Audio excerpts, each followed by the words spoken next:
During her breakup with Jolie Miller, hints of a lesbian relationship with Calvin Klein model Jenny Shimizu were successful at whipping up yet another press frenzy. Her image as a sexual predator was definitely, she definitely encouraged it, she definitely invented it for herself, and it was a definite selling point. I think one of the things that, again, makes Angelina interesting is that she seems so comfortable with her sexuality. She seems comfortable talking about it, comfortable being seen as a sexual being. And although we've seen this before in Hollywood, you know, from the time of, you know, Mae West and Marilyn, in her case, there's a real rawness about it. And again, this is about sort of like that unconventionality. Everything she does, I find pretty contrived. When she snogged her brother on the red carpet, she knew that was going to shock. She knew that she'd get pictures and she'd get headline news for it. And that's where she kind of, I think, went from unconventionality to ridiculousness, when, again, it was about pushing the buck, seeing how far she could go.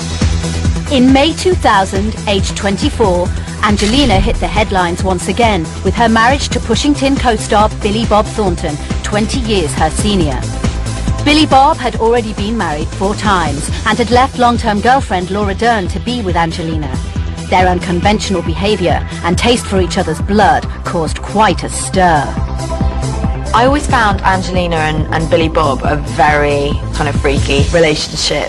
There were talks that they wore vials of each other's blood around their necks, and I think they had a painting above their bed which was done in each other's blood, something like that. Not too sure. That was kind of freaky. I mean, you know, they both wear leather trousers, they both had these enormous pouts for the camera at premieres and things, and they were so passionately, desperately in love. One of the things that I find quite interesting is how sort of so much is made up about Angelina, sort of, you know, the vial of blood and everything else. I think it was extreme, but at the same time I think it was done when she was very, very young. And I think it was done as a means of getting attention. 44-year-old Billy Bob appeared to momentarily fill the gap left by Angelina's father, John Voight, who left the family when she was just a baby. Billy Bob represents very much a father figure stand-in, and all these shots indicate a parent-child relationship, which long-term can't be a healthy thing. She's clearly the child, and this shot here, she's looking at him with the sort of eyes that you look at your dad, as somebody who you really admire and put on a pedestal. And all the shots with Billy Bob, she is attaching herself to him. He tends to be more upright or even distant and almost rejecting her approaches. There was a lot of reports saying Beauty and the Beast, that he was too old for her, that he was corrupting her.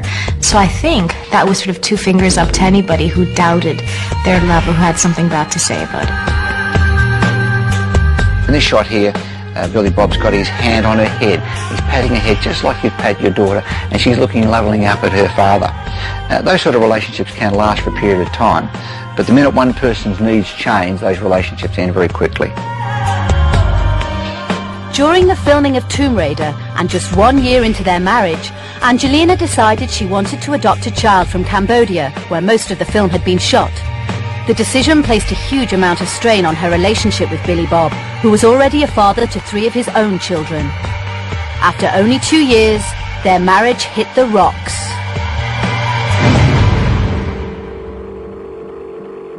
They adopted a child together, Maddox, from Cambodia.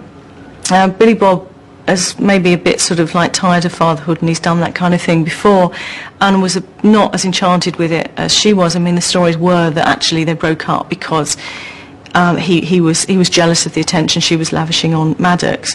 Billy Bob came out with an absolute great quote after they split up, and it was like having sex with a sofa.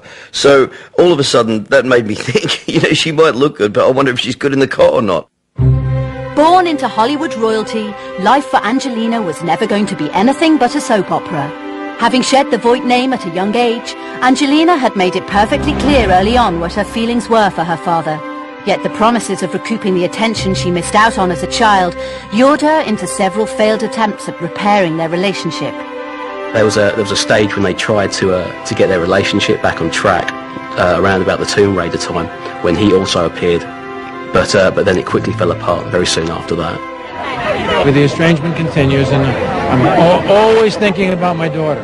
Whenever I'm talking about anything else, I'm always thinking about my daughter. It's on my mind continuously. And I always send my love to her, and I pray for her health and her healing.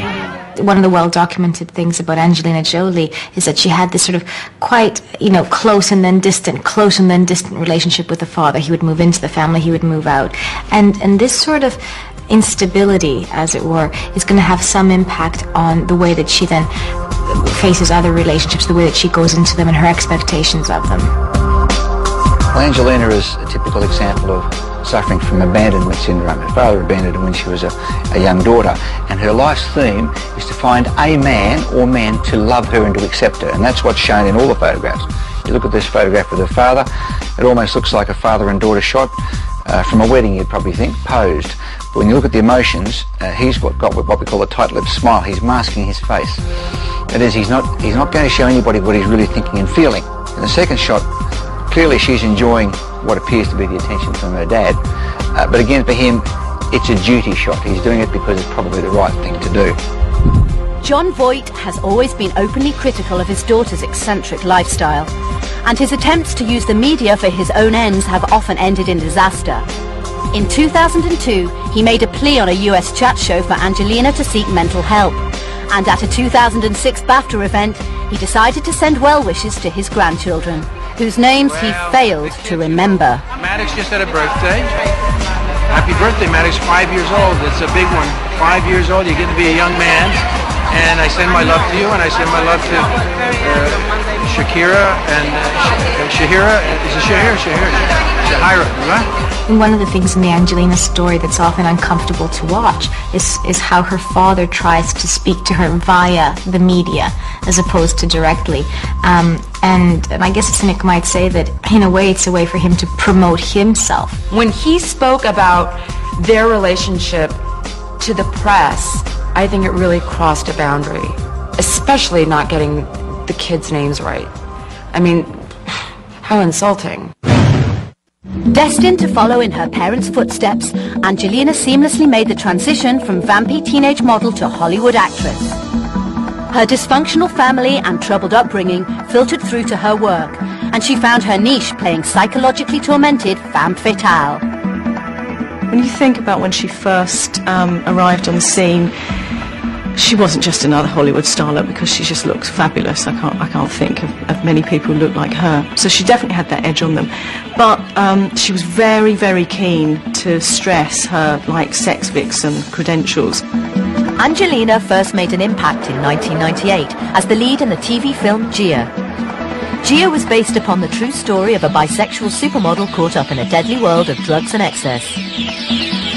Preferring to stay in character between scenes, Angelina would often call then-husband Johnny Lee Miller saying, "I'm alone, I'm gay, I'm dying, I'm not going to see you for weeks," contributing to their breakup. She understood the destructive side of that character and also the fragility of that character.